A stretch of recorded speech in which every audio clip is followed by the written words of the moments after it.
যে দোয়াটি পড়লে আপনি যা পড়বেন তাই মুখস্থ হয়ে যাবে, জীবনে আর কখনো আপনি বলবেন না। আপনি যা পড়বেন তাই আপনার নলেজের ভিতরে ফিট হয়ে যাবে, আপনি কখনো বলার চেষ্টা করলে বলতে পারবেন না।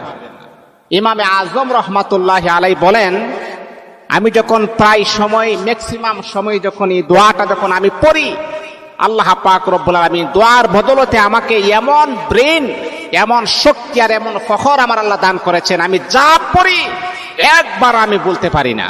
দোয়াটি হচ্ছে আল্লাহুম্মা ইন্না নাস্তাঈনুকা আলা তাআতিক। এই দোয়াটা পড়বেন।